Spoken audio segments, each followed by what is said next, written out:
Every year, scores of millions of people, as diverse as overweight and slim, teenagers and older adults, sedentary and elite athletes and celebrities, attempt to lose weight on some form of diet.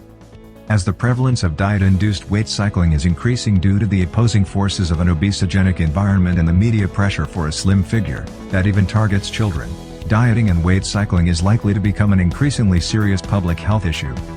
One of the most frustrating things about dieting is when the results don't remotely match the effort. Well, in many cases, it's because your diet is terrible for you. You'd think we'd be dieting pros by now. There are countless experts telling you they know the secret to getting slim by eating this or avoiding that. And then there's the old calories in versus calories out equation that seems so simple at the surface, but is much harder when put in practice. Does dieting really make people fatter? How? When? 1. Your metabolism slows down. Your body uses calories in the most efficient way possible. When your body finds a way to run itself on fewer calories, there tends to be more left over, and those get stored as fat. Thus, it is no surprise that studies show that 95% of people will fail at diets. Most people can lose weight in the short term, however, over time the majority will regain the weight they lost, and potentially gain even more. Working to suppress your weight below your natural body weight is ultimately a fruitless effort. In fact, it's an utter waste of time.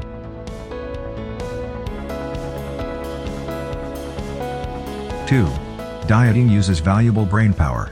When people diet, they typically keep records of what they eat, or spend energy counting calories or sugar or fat grams.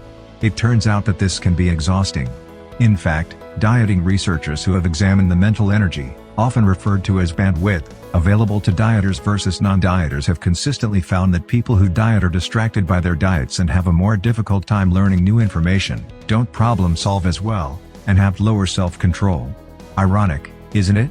In other words, dieting reduces your mental capacity to do other potentially more important things.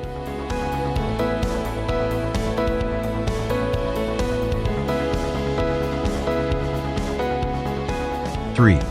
Dieting leads to ironic processing. This is probably best explained through an example. Try this exercise. What I want you to do is try not to think about chocolate at all. Don't think about anything chocolate.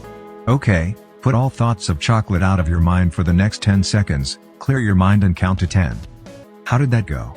Well, if you had a hard time doing that little exercise, that means you were pretty normal. It's ironic that when we try not to think about something we tend to think about it that much more. This is why it is so hard to not eat something we are trying not to eat.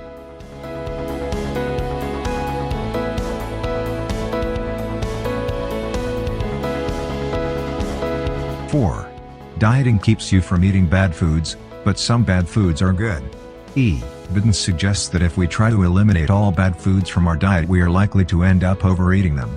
It's better to just allow ourselves some regular, moderate indulgences. In fact, in one study, when people were allowed to eat a little something sweet each day, they were more likely to lose weight and keep it off, than a comparison group that abstained from sweets altogether.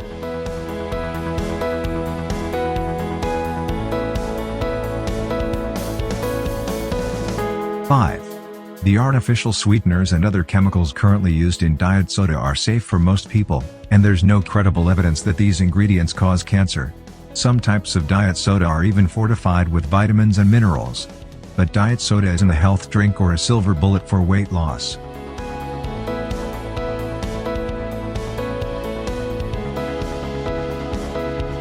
6.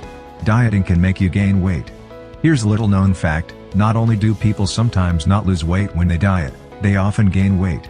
In one study that tracked dieters for 2 years, the average person weighed more at the end of the period than at the start. That's a lot of work for no reward.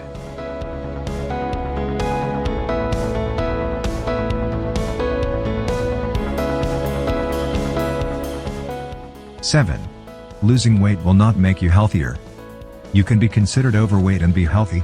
You can also be considered thin and be unhealthy. A person's weight is simply not a good barometer of their overall health. According to an article in the Nutrition Journal by Dr. Linda Bacon and Lucy Apermore, most epidemiological studies find that people who are overweight or moderately obese live at least as long as normal weight people, and often longer. We all want to believe there is some magic solution that will help us to discover true health and happiness. But the reality is that restrictive food rules and weight loss are not the answer to what we seek.